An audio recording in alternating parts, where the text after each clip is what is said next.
Why is Korea strangely absent from K-content's global boom? The record-breaking popularity of Netflix's KPop Demon Hunters has confirmed one thing: Korean content now commands a global audience. Released on June 20, the animated film continues to make history on the platform nearly 4 months after its debut. It has now become the most-watched content on Netflix, outperforming the previous record holder, the first season of Squid Game 2021, and marking the first Netflix production to exceed 300 million views.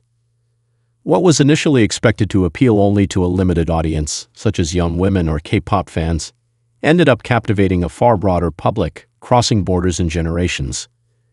Its strong, widespread popularity underscores both the global potential of Korean culture and its scalability. Recognizing that potential, Netflix bet heavily, pledging $2.5 billion in Korean productions by 2027.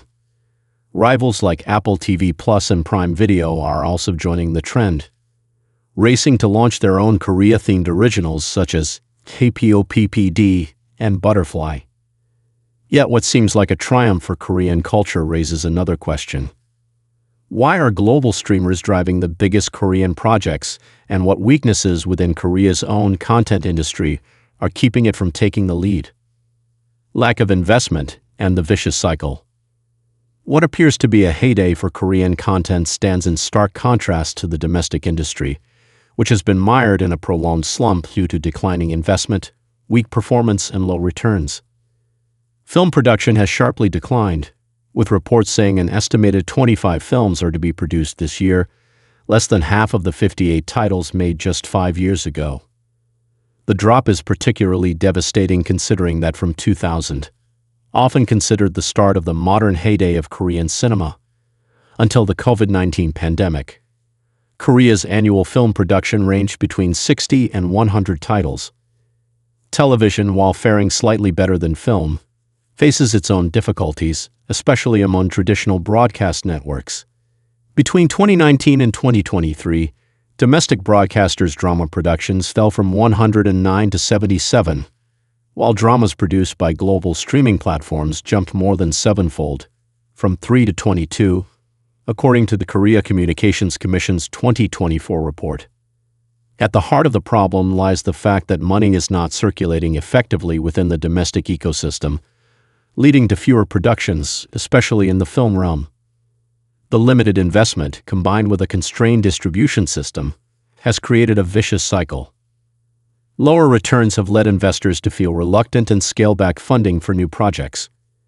According to a report from the Korean Film Council, KOFIC, Korea's commercial films recorded average returns of -12.55% in 2022 and -30.98% in 2023, discouraging investors from funding new projects.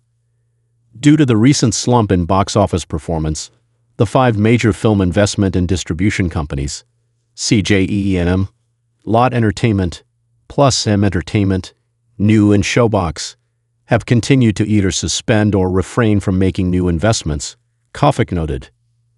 This environment has pushed even high-profile creators to seek funding overseas for both films and dramas, a case that many worried had happened recently, as director Lee Chang-dong, known for films like Burning, 2018, Poetry, 2010, Secret Sunshine, 2007, and Peppermint Candy, 2000, gave up on a theatrical release of his new film Possible Love and instead partnered with an overseas giant, Netflix.